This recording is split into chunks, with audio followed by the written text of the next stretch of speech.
everyone, welcome back to BW Expert Talk series, and we are glad to welcome Ms. Rebecca Trinh on the topic of divestment in industrial real estate. So amidst a very positive sentiment industrial real estate market, why are we having today's discussion about divestment, and what are the key factors for a company to consider when doing divestment? Yes, I would say that investment and divestment are essentially two sides of the same coin. There are many reasons why the company doing divestments. I can bring up a couple. Either the asset is no longer aligned with the company business strategies, or the company's change ownership, and the new owner want to divest so that they can invest the new capital into other markets or other business line. Some developer, they have a strategies to divest their fully leased out property at premium, so they can recycle the capital for new developments. In some other circumstances, the asset is listed under non-performing and the company doesn't have relevant resources to further develop it, meaning the longer they hold it, the more loss they will incur.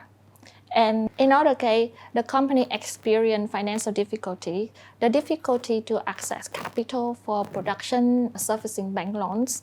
As a result, they have to restructuring their portfolio, divest some to meet the capital requirement. Right, that's very interesting.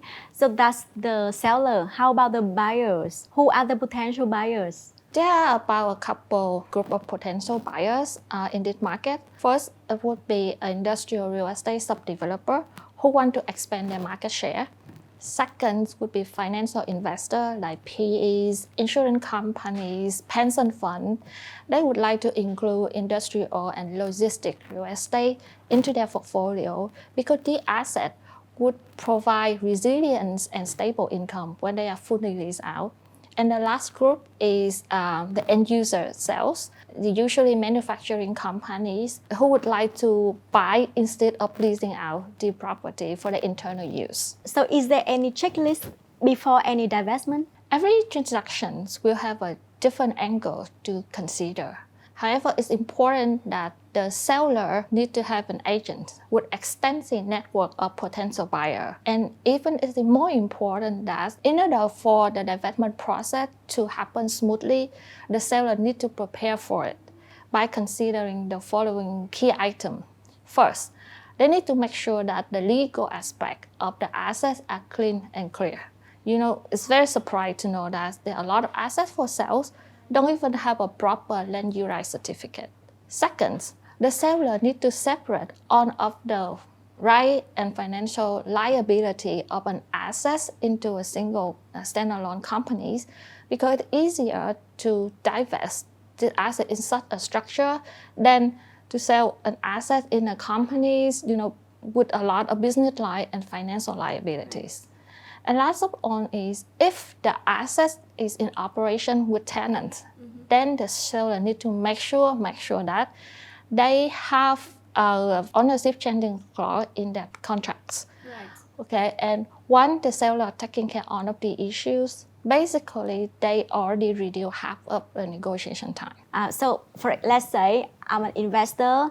I invest in industrial real estate market, and then now I realize that it's not easy at all. It's capital intensive, product development is not easy, and I want to divest when the market is still hot. So what kind of challenges that I may expect in order to have a successful transaction?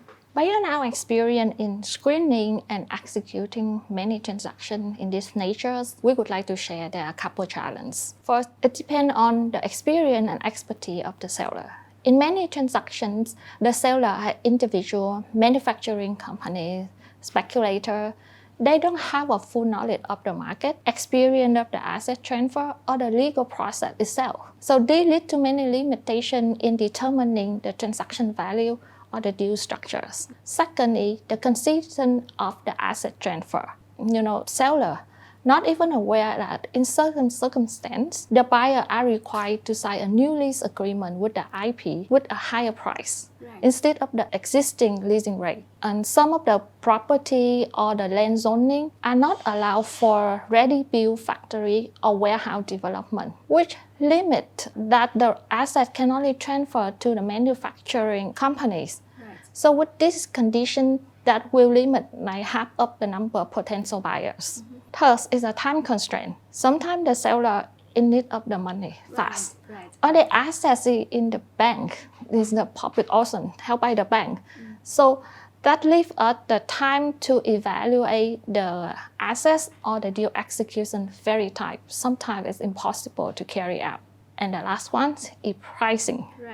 It's very important and it's so time consuming for negotiation. But honestly, the experience to provide and to accept alternative option in payment or pricing conditions is very helpful because it helps to bridge the gap of price expectations. For example, the payment schedule can be deferred a bit until certain tax legal risk is significantly mitigated. So I guess as a very experienced expert in the market, do you think that pricing is the most critical factor above everything else, or is it not? I have to agree that price is definitely crucial, but based on our experience dealing with many different sellers of different backgrounds, there's something more important than pricing is the willingness, how much effort the seller willing to make to get the transaction done. Okay, from a non-experienced seller, they would not be able to understand the conditions or the concern from the buyers. And when they don't understand it, then they probably don't have a patience to address the concern. Well, but at BW, with our experience, we able to provide professional advice to our sellers upfront. Like we're going to present to them, here's the pro and the con of different deal structures, and we only negotiate key concern so that we can speed up the whole process. So it's actually important to have a balance between pricings and the mutual understanding between the sellers and buyers. So this wraps up our conversation today pretty well. Thanks a lot for joining. Thanks for having me. Thank you.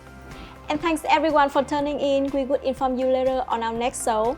In the meantime, if you're having any question, don't hesitate to contact us. Thank you again for watching and see you later. Bye bye.